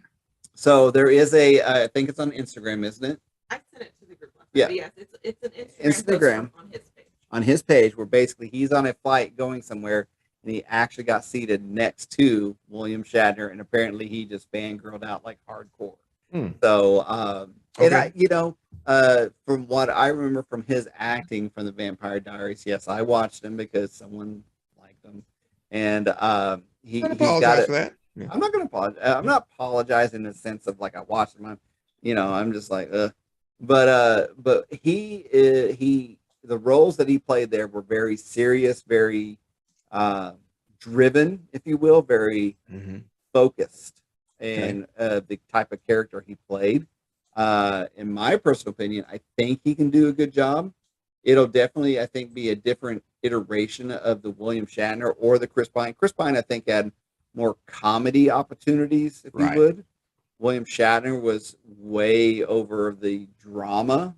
I think we will see this William Shatner or this Kirk version with Paul Wesley will be a lot more driven and focused and intense. Okay. All Queen, right. what do you think? Well, he played a variety of versions of Stefan and Stefan's doppelgangers. Right. So there are some versions of him that are like wild and out of control. He was the Ripper for several episodes. So I feel like he has some range there to not just be the serious brooding But vampire. what do you think we're going to get? You've seen his range. What do you think he's going to default to? I don't know. It depends on the storyline. I don't know anything about Kirk during that time. What? Anyway. Actually, okay. So what I'm hearing is she's seen him be the Ripper. She's seen him go be into. It's sounding to me like they found a great choice because when anytime we have good Kirk and evil Kirk splitting to each other. Yeah, sounds like he could definitely run a good gambit with a good Kirk versus evil Kirk and everything like that. Yeah. So yes, he So yeah, do that. yeah, he could do that. He could do that because So- he did it on Vampire Diaries as well. So. I just don't want him to jack up the timeline. I mean, Well, I think they're already going to do that because if I remember correctly, there was several years between Pike and Kirk. Pike commanded the Enterprise for 14 years. Yes. Spock served with him for 13 years, 6 months, 9 days, 6 weeks, and 9 days. That's in the menagerie. There you go. Yeah. So here's my question. So if we do get Kirk being captain from season 2 going forward, Mhm. do you think we are going to see a bunch of remakes of old episodes? You know, if we had a smart enough writing staff, I wouldn't be opposed to some of that. Or if they filled in the gaps, like there's a fan theory that I don't know how you feel about it, but if you watch the original series, the star dates start with either 1, 2, 3, or I think or even 4 or 5. And apparently there's a fan theory that those numbers are where that mission takes place in the 5-year mission. Don't even get me started on how I feel about that. But as I go by the official Star Trek chronology published by my beloved Mike and Denise Okuda, and they don't do it that way. They're just like each year is a year, and the animated series is year 4, you know, kind of like that thing. So I don't know. I mean, again, if they do, I think it's lazy writing because it's not going to be as good because this team has not impressed me. Although I have to say, Star Trek Picard is 3 for 3 in my book right now. Never thought I'd say that, but I have to give props where props are due. And so far I'm not hating Star Trek Picard. So, you know, I don't know. Are there some episodes that could be greatly improved by some remakes? Yes. Are there some that need to be absolutely untouched? Yes. Like, don't mess with Balance of Terror. You know, don't mess with Space Seed, because this modern Star Trek seems to have a fixation with Khan that I find is very unhealthy. That, you know, one movie. They did one movie with it. They've done 2 movies with Khan. And not the new stuff. They did Wrath of Khan, they did Into Darkness, and then they did, of course, it's all based on Space Seed.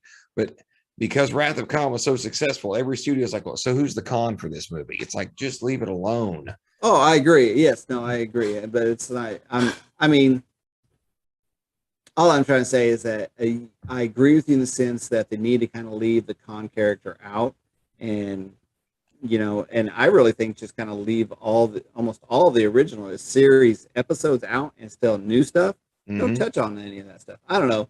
Maybe there's a few that we could, you know, touch base with. You know, the whole gangster planet would be kind of that would be good. To. Well, Just and as long as they do a good remake of Spock's brain, that's all I care. Yes, my God, yes. you know what? Spock's brain is entertaining as hell. It's goofy AF, but at least it's entertaining. I mean, But here's the thing, though, right? What if the episodes that they remake are the episodes that are typically considered to be not great episodes, and maybe they're able to improve on those episodes? you know, I would so be down for that. I would so be down for that. Like if they gave me a version of Return of the Archons that I didn't dislike, or the Alternative Factor, or my God, Turnabout Intruder. You know, I mean, if they were to touch like City on the Edge of Tomorrow, oh my God, or Trouble with Tribbles. Yes. I mean, the only one that's ever done a really good Trouble with Tribbles type of like thing was Deep Space Nine. Yeah. They did that phenomenally. I mean, they did. I tip my hat to them on that one. Yes. That was such a great story to work into. The way they even did the cut scenes, I just phenomenal.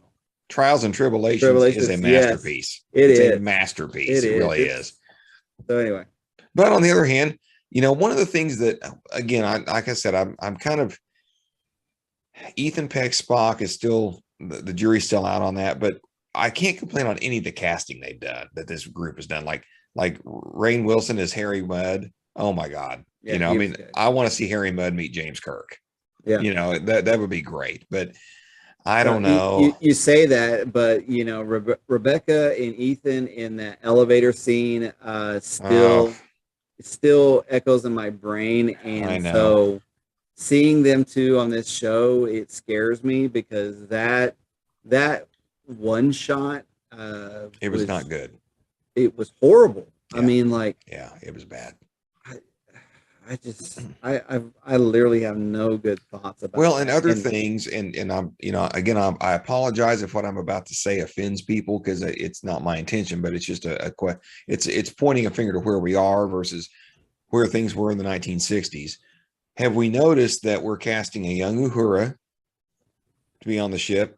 We Mhm. know that, and we've no evidence that Uhura was on there. We've also cast a Dr. Mbinga, who that was a character from the original series that I really liked. I think he only made like 3 appearances. He was he was a doctor of color who was a Vulcan specialist, and he showed up in several episodes where there needed to be some medical attention focused on Spock, and he was a great character. I really liked him, but they're putting him on Pike's Enterprise, and I'm like, wait a minute, Dr. Boyce was the chief medical officer, but he was also aged, so maybe they're going to explain that Boyce retired. I don't know, but it just seems like they're jumping through a lot of mental hoops to try to bring, like, I don't necessarily know if I want to see a young Nurse Chapel, which we've already got her cast. It's like, I don't necessarily know if I want to see that. You know what I mean? Like, why can't you cast, who's the guy that plays Reverse Flash? I can't think of his name. On the Flash show. He would be he'd be a fantastic Dr. Boyce, so there's a lot of things that they seem to be doing to change the casting up, to fit more in line with the world today. And I guess that's no big deal, but it's like you're messing up a timeline unless you explain it. So again, my verdict's open because of what I've seen on Picard the last 3 weeks, and I really am excited about this trailer. I hope it's good, but only time will tell. Yep. Okay. Anyone have any other comments before we move on to the next topic? The next one's going to be another selfishly Geek Boy topic. We've learned, we've learned a lot about intellectual property over the last 4 years we've been doing this, or however many. Like, I don't even think COVID counts, but we've learned you can own something and not really own something. And we had a story drop a couple of weeks ago that has shown me once again that the corporate acquisitions of certain IPs are hurting, not helping our fandom. And this is going to come, out of the blue, but the corporate entity that currently manages Prince's estate has decided that Morris Day may no longer perform as the Time, or Morris Day in the Time. They basically gave him a cease and desist order that he was very vocal about on Instagram and Facebook. And to me, this is repugnant. I mean, he's been performing, and of course, everybody knows I'm a huge Morris Day in the Time fan. What? Oh yeah, believe it or not, I'm of a mind that people have been watching Purple Rain wrong all this time. It's about this band named The Time that is struggling and really trying to, and this freaking punk ass kid keeps getting in their way and blocking them and like just totally sabotaging all. It's a Greek tragedy. Let me guess, you root for Johnny on Karate Kid too, right? No, not quite that far, but people that do, this is how I feel. That's how I feel. It's really the Times movie, and the kid is the antagonist. But anyway, what gets me is the fact that Morris Day is actually his name, right? I mean, the fact that, like, I'm sorry, you can't use your legal name to promote yourself. I'm like, say what? So I don't get that. And then, of course, all these years he's performed as Morris Day and the Time. Right. I could understand maybe, I'll take that back. I can't understand any of it, but to come at him and say you cannot use Morris Day and the Time as your thing. For a while there, wasn't he just Morris Day? Didn't he not have he's drawn a very delineated line. Like when he puts out new material, it's always as Morris Day. That's all he does. When he tours, it's Morris Day and the Time. However, when I posted our event for tonight and for Sci-Fi Friday, like, thanks to the algorithms and everything, it always pulls up events you may be interested in. I noticed he's performing somewhere in Atlanta as Morris Day with the Daz band. So he's for the time being, no pun intended, change that. Now, the story that we actually posted was from Vulture, which, but again, this matches with what he posted on his personal social media. Correct. It said that he has sung in the Times since 1981 when him and Prince formed the group. Of course, we know he appeared in Purple Rain. Who still performs under the name Morris Day in the Time, claims he may not be able to do so anymore. Day wrote on Facebook on March 3rd that the Prince estate has said he can no longer use the name Morris Day in the Time. And his quote was, "I've given 40 years of my life building up a name and a legacy that Prince and I came up with, a name that while he was alive, he had no problem with me using." In a statement to Vulture, the Prince estate said it had amicable discussions with Day over the name and was surprised and disappointed at his recent post. The estate is open to working proactively with Morris to resolve the matter. The estate also claimed Day's post is not entirely accurate, but did not give further specification. Day, meanwhile, claimed the estate wants to rewrite history by taking my name away from me, thus impacting how I feed my family. My guess is they're wanting to charge him to use the name. That's Well, have you heard anything? There's probably some licensing thing because like he said, he and Prince had the name and correct me if I'm wrong, but like wasn't Prince really the controller of not only the band in its early days, but a lot of the stuff that they did? Oh, so, yeah, and I don't think anyone's really made public how much it was. We know that basically the way the band got started was, of course, Morris and Prince were friends, and Morris would come in and jam in the studio with Prince, right? And he came up with this groove that Prince just fell in love with. And he's like, man, I want that. I want that song for my next album. Well, the song eventually became Party Up, which I think is on Prince's second album. And he told Morris, he said, I'll make you a deal. He said, I'll give you either $25,000 or I'll help you start a band.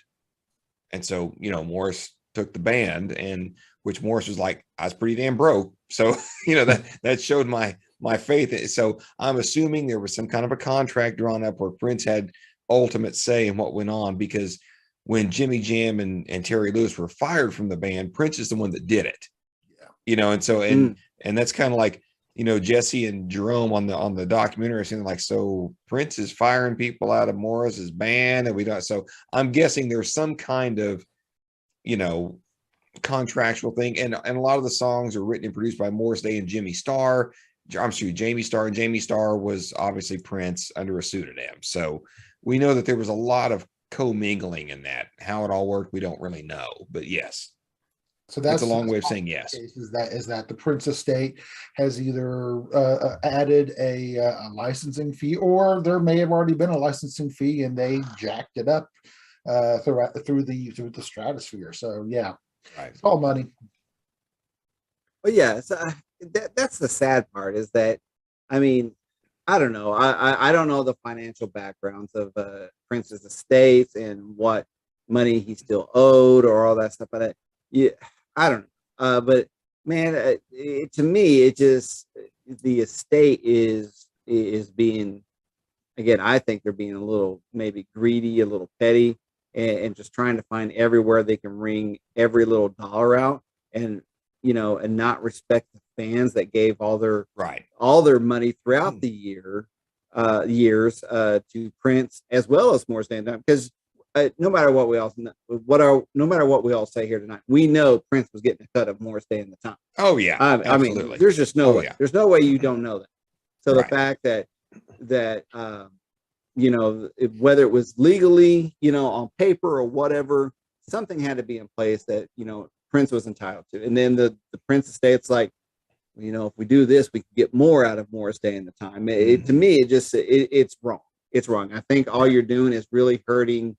You're hurting Morris and every one of the band members that's performing in there, but you're also hurting every fan out there that's given their years of dedication and money and fandom to that. And then all you're doing is turning away those fans that are like, man, this is some bullshit. And it's not even Prince's fault. It's I know. I think it's a misjustice by the Prince Foundation. I can only speak on what I'm interpreting from what's posted on social media, so forgive us if we're wrong. But to me, to do something like that, it seems like a money grab, and I think it's an injustice to his fans. So, Well, and then what's so Goldar, funny is, I'm let's. sorry. I was going to say, let's have Goldar. Sorry, yeah, go ahead. No, I was just going to echo what IT Geek was saying. Yeah, it sounds like it's a cash grab because I don't, and I'm not even sure what for in that regard, because when I think of in the context of all the artists that are out and available today, I feel like Morris Day was somebody that was really popular in a different time in the past, but not so much with newer audiences now, where they could really like pump a lot of cash out of them. And I feel like this is just kind of really like squishing somebody out of something that they've truly earned, that they put in a lot of time and energy for. And it's almost like it's to make a point, or even just out of malice almost at this point, because I'm thinking like how much are they really getting out of this in the grand scheme of things? You know what I'm saying? Yeah. Like it doesn't seem like it's really worth it to go through this effort to do that. And it's petty and it's small and it's frustrating, and it hurts Morris and his fans.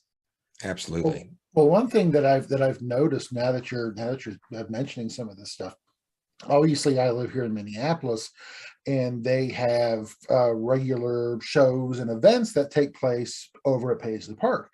I don't think Morris Day and the Time has actually played at Paisley Park since Prince's passing. So I wonder if maybe there's a little bit of politics going on there, because I do know that when Prince passed, he actually did not have a will. Right. So a lot of the IP, a lot of the things that he invested in and owned, it's just sort of up in the air, up for grabs in a lot of cases. So I would not be surprised if there were some other bad blood between the estate and Morris in this case that's contributing to this as well. That's a good point to bring up, because I have read, or excuse me, thanks to Audible, had read to me Morris's book on time. You mean the one he dedicated to me? That's the one, yeah. That'd be the one. But and he's very transparent about how, what's the word, complicated his relationship was with Prince through his whole life. Not once did he ever bring anything like this up, right? Like never once did Prince say, well, you still using that name, but he never once brought anything up like that. It was always, there were times where he talked about when Prince wanted him to perform at Paisley Park, and Morris got the band together and flew up there, and Prince changed his mind at the last minute and didn't even pay him for flying up there, And so if anybody's watched the Mike Judge Tales from the Tour Bus. Yes, I was about to bring that up. Oh, go ahead. Yeah, go ahead. I was just to say, that is a great series, and and so the way they tell the story is really cool in the sense that you get a lot of voiceover, what appears to be animated, cartoonish type stuff, and it's like King of the Hill style animation, so it's funny as hell. It's fun, and so, but what was really cool was the ending of it, in the fact that it looked like Prince and Morris had kind of squashed whatever kind of ill will that went down between them, and it was all good. And you could see Morris's emotional reaction on there. Dude, if that was fate, dude, give that guy an Oscar, because according to his book, it was all legit. And so this is kind of what shocks everybody, I guess, that they seem to have kind of buried the hatchet, there at the last minute. And but anyway, so again, that's the story. We don't know what, I haven't seen any recent developments on it. I haven't seen any recent posts from Morris, but I'm sure Buddy might have. But well, we've talked about it over dinner, but he asked me to kind of keep it close to the chest. So. Okay. Because I just can't be spreading that stuff to everybody. I understand. Well, guys, we got about 20 minutes left. Do we want to do Obi-Wan, or do we want to do Amazon, or do we want to call it all good? It's up to you guys. Both of them are good, but Goldar, what were you thinking? I think we should cover Obi-Wan. Okay. I like it. I think Let's there's go for it. Good material there. All right. Oh, man. Kick it off, Goldar. Yeah. Ah, man, this is of all the Star Wars IP that's come out in the last 5-6 years, this is the one that I'm the most excited for. Everything else, I've just been like, okay, this is great, but what was Obi-Wan doing the entire time? This is awesome. I like this Mando and Boba Fett coming back, but what's Obi-Wan doing? Right. It's been my thought. So now that we're finally getting to see what's happening with Obi-Wan, I'm really excited because even if it's not amazing, it's better than what we got, which was nothing. It was basically him just saying, yeah, I was just kicking around dirt for like 15, 20 years until Luke was old enough for me to take him away from his torched parents.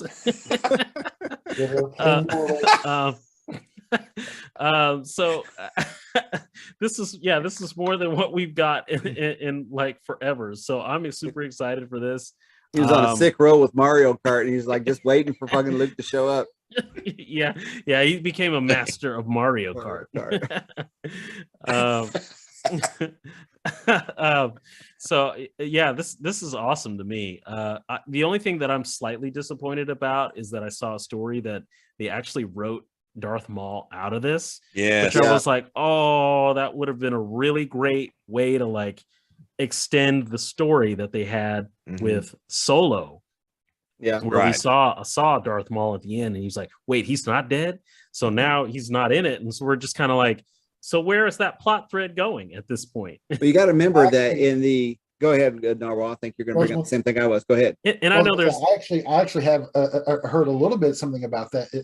I don't know if this is what you were going to allude to there, IT Geek, but they had originally put together a story for Obi-Wan that was rejected because it was, and according to the story I heard, the story was too dark. It was too depressing and too just kind of thing. And I think that is where the Darth Maul story was coming from. That they actually had the entire series planned out, and they went back and they looked at it and they're like, no, this is just too it's too much. It's too dark, too depressing. Let's course correct and let's do something different. And that's where I think they had the Darth Maul coming in there. Well, I was going to bring up in the animated series that basically they had a final confrontation between Obi-Wan and Darth Maul that actually he kills him in the animated series. So I was kind of questioned. So it was like the animated series after Solo, or where did that fall in the time frame? So I was just kind of curious in the sense that, would we even get that story? So when I first heard that Darth Maul was going to be there, I'm like, okay, so the animated series was going to be after that. But I don't know. Again, I'm still kind of confused on where it is in the timeline that Obi-Wan's dropping compared to the animated series, Rogue One, Solo, and all that kind of stuff. So. Well, all I have to say on this is, and I'm gonna voice this. I saw this trailer. I was like, I thought Book of Boba Fett was kind of lacking. I've really enjoyed Mando. Then this trailer came up. I'm like, I don't really want to like this. And then I start watching. I'm like, it's okay. And then they freaking drop Duel of the Fates in the middle of the damn trailer. I'm like, all right, screw you, show. You've got me. I'm gonna watch this. It looks really good. But here's the thing: as a hardcore old school Star Wars fan, if they screw up the timeline, if they, like you were saying about Darth Maul or what, if they screw that up, they're going to lose people. If they screw this series up, Star Wars is dead to me. I mean, this is as great as Mando's been. Boba Fett was kind of hit or miss. This is a hardcore, kind of like what Goldar said. This is a hardcore legacy character that they are bringing back with the original act. Well, not the original act, but the actor who played him probably the most. I mean, I would say that Ewan has more screen time as Obi-Wan than Alec Guinness does. So he does, yeah. He is the actor that most, if you combine the old school Star Wars fans with the second generation ones from the prequels, he's the actor that most people identify Obi-Wan with. If they screw this up, they are going to hang themselves. They might as well just take the Star Wars IP out back behind Disney World and light it on fire if they screw this up. So that's how I feel about it. I'm done. I feel like for a 51-year-old man, you should have got that old old grouchy fart kind of going. You know what? On for you, I'm an old Star Trek and Star Wars fan, leaning out my window, screaming at new Trek. Get off and my Disney Star Wars, sci-fi, get you the hell damn off my lawn. kids! That's right. That's right. You know what I did the other day? I tried to unlock the house with the car key, and the house started up. So I drove it over to Orlando, parked it in Disney World's parking lot, leaned out, told him to get the hell off my lawn.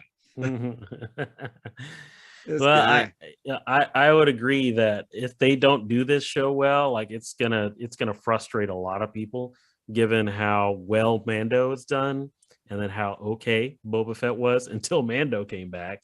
And I think this is a big opportunity for them if they do this well. Even if they do it just average, if they have to do it just average, it'll be okay.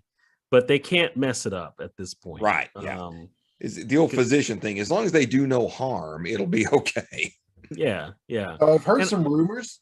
That they are going to have a couple of major cameos and couple of major characters that they are bringing back for this series. And I'm wondering if you guys have heard anything about this. The first one is I've heard that they are bringing back Tamora Morrison.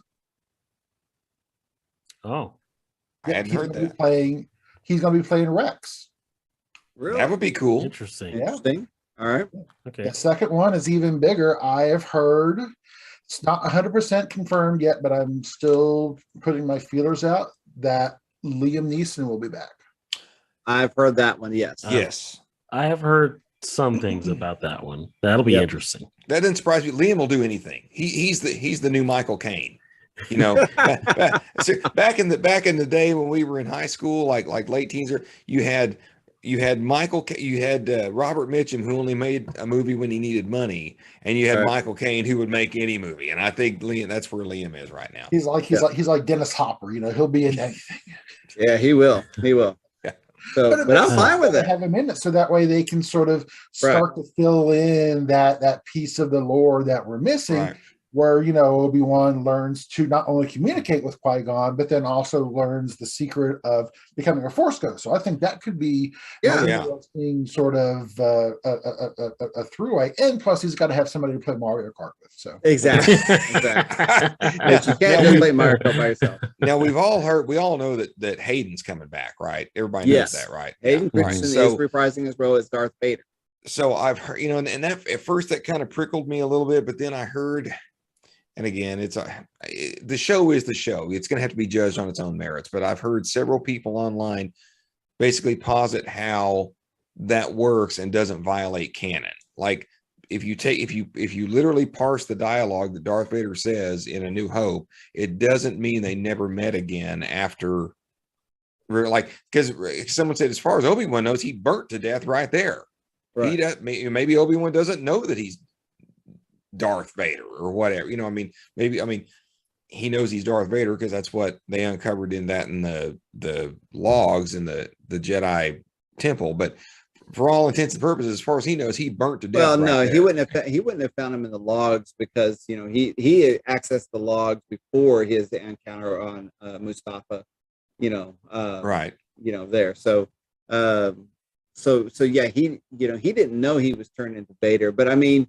You know, that's one kind of thing that again, this story could really touch on is that he knows that the Emperor has a new apprentice and his name is Darth Vader. And much like, you know, what I understand is that, you know, like a martial art style and everything, you know your styles, and people, you know, and Anakin would have, you know, gone, you know, with his fighting styles a specific way, probably similar to what, you know, Obi-Wan's was, since that he was his trainer and stuff. And so I'm quite sure there's got to be caption logs of basically Vader, you know, watering the rebellion, you know, that's out there, and that he will see on the news, if you would.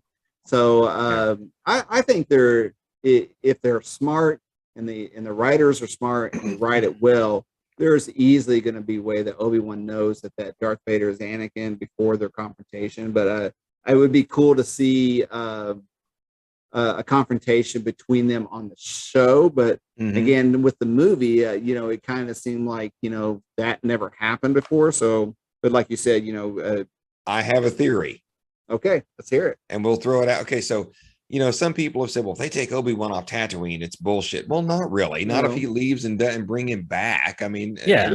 so I'm okay with that.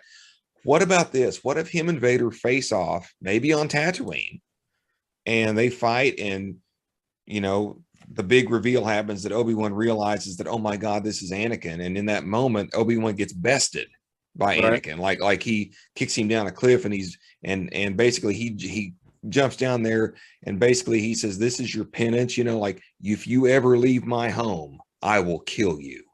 Like, he doesn't even know that Luke's there. This is your penance. You stay here, old man. If you ever leave, if you leave this planet, basically, I'm having mercy on you because of the soft spot I feel for you. But if you ever leave my home world, I will kill you. And then what do you guys think about that? That could be That's how interesting. the series- That would be pretty interesting because I mean, that also kind of depending upon how far you want to reach stuff, that kind of plays into like Kylo Ren and the fact that maybe they sense that soft spot in him, and the reason why they were like, you need to kill your dad to sever yourself is because we saw the same error in your grandfather where he let Obi-Wan live, and it came back and bit him in the butt. So guess what? Exactly. We see the same soft spot in you being a Skywalker. And if you don't take out your dad, we see that you probably have the most love for him. If you don't take him out, you're doomed to repeat the same as your grandfather. So it could be, if again written well, I think it could work. So now here's my question though. Let's flip it around. What if they never meet in the series? Because we know that the main, I guess, threats for Obi-Wan in this is going to be the Inquisitors, right? Right. You've got the Seventh Sister. You've got the Grand Inquisitors, a character in this. What if the extent of Vader's presence in this is him basically talking to the Inquisitors and going, you must go out and do my will, go out and kill the Jedi that we think we may have discovered, and maybe either Vader doesn't even realize that it's Obi-Wan until the very end, and it's like my old master survives, Yeah, that's true. Well, we also got to remember there is an Osaka series coming out as well, and we already know Osaka knows Vader is Anakin. Right. So I mean, we don't need to have this Obi-Wan and Vader finding out that he's Anakin. That's all kind of going to be played out in the other kind of series. So I kind of like the Inquisitor story a little more because I mean, I don't know, in the Osaka one, is Hayden going to return for Vader on that one? I don't see why they wouldn't. I mean, I'd be surprised. Yeah, I feel like but with the that series, that if I'm not mistaken, that takes place in the time of the Mandalorian, which is after the fall of Vader. Oh, okay. That's where but it could be a flashback. And the characters from Rebels, they're going to be coming back. So, but maybe she has a cameo in the series. Who knows? Yeah. So Goldar, you're the most jazzed about this. You've heard all these theories. Where's it land for you? See, I'm almost kind of like, I'm not sure where they're going to go with this. Okay. I almost kind of want to just let it happen rather than because I have excitement for it, but I almost don't want to try to predict where it's going to go. And then it doesn't go there, and then it's disappointing or anything like that. So I'm almost just kind of I've coined a new word. Actually, I didn't coin it. I saw it online, and I'm stealing this word, anticipantment. Yep. Exactly. That's my new word, is anticipantment. I will say though, I really would like to see another face-off between Obi-Wan and Vader. Because I feel like what we got in the latest iteration of Star Wars movies, as far as Jedi facing off with each other, Jedi and Sith, is not as epic as it could be. Right. We've seen some movies that had some really, really epic fight scenes over the last decade. So I feel like if there's a long drawn out, brutal kind of fight between the two, I think that'll probably really satiate fans. in a way that's like, okay, like that was an epic ending to that television show. Yeah. And then it kind of leads into A New Hope where you see them again. And then, if the way that it ended in A New Hope, it was just like, okay, well that's it. But then you could always go back to this television show and say, this was the duel where they just beat the shit out of each other, like for a good, like while, like even more so than Revenge of the Sith. Right. Like it could be that kind of fight. Now, have you seen that thing that's online? I think we've posted it at some point. It's a group recut remastered. Yeah, the recut remastered of the fight between Obi-Wan and Vader and what it should have been. And that's exactly what I'm thinking of for that. I'm like, oh yeah, you get something serious like that. Yeah, like that would be fun for fans to see. Well, especially since they did stuff on Clone Wars, the animated show, that's way more epic than anything they ever did in the movies. At the time. Yeah. So I'm just kind of curious. I'll kind of toss up this question to the group. Is like, as we've seen in the trailer, it says that a limited series. So what does that mean to you guys? 1 season, 2 seasons, 3 seasons? What? Probably, I would say probably 1 season, to be honest. 1 season, unless the response is so overwhelming that they're willing to pay up again to get Ewan back. Right. I agree. I think we'll get 1 season, but yeah, if the demand is there and if the viewership's there, I don't see it going more than 2 seasons. But it's really all dependent upon what that 1 season is going to be like. Yeah, I agree. And how well it's received. I mean, if it's received really well, then and I mean, I think it's great that Ewan's willing to come back and do it. I mean, it's what's really fascinating is, and this is I always keep this in the back of my mind when I'm dissing modern Star Trek, is I remember when these movies came out, when the prequels came out. Oh my God. I mean, Phantom Menace did have its moments, but it's really not a very good movie. I mean, I thought Attack of the Clones was better, which I know I'm in the minority of, and everybody pretty much agrees that Revenge of the Sith is the best of the 3. But those movies have really gone through a bit of a cultural revision in the last 10 years as those fans of those movies. And my God, compared to some of the shit we're getting today, they're goddamn masterpieces. But get off my sci-fi. That's right. But I think it's really interesting. And even Hayden Christensen has said, he has really he's really kind of leaned into and embraced the modern, the renaissance that those movies have had, I guess, for lack of a better term, if that makes any sense. Yeah. But anyway, so anything else we want to add on Obi-Wan before we sign off, guys? Other than we all hope it's freaking good. Yeah, I think that's exactly right. We all hope it's freaking good. Yeah. Don't let me down, Star Wars. I'm looking at you, Kathleen Kennedy. God bless John Favreau. Actually, all hail the Favreau. All hail the Favreau. Yeah. For his Church of Filoni. So, all right, guys. Well, that's it. I want to thank everyone who's tuned in. I know we got some people who are going to tune in time shifted, but that's it for this week. We'll be back next week. Tomorrow night, we've got a new episode of Sci-Fi Friday. We've got a new episode of Phantasm Flicks that's dropping right now. And, of course, a new episode of Night Crawlers, which will be dropping. For Goldar, the Reverend, Mr. Narwhal, I am I'm the Geek Boy. Signing off. Peace.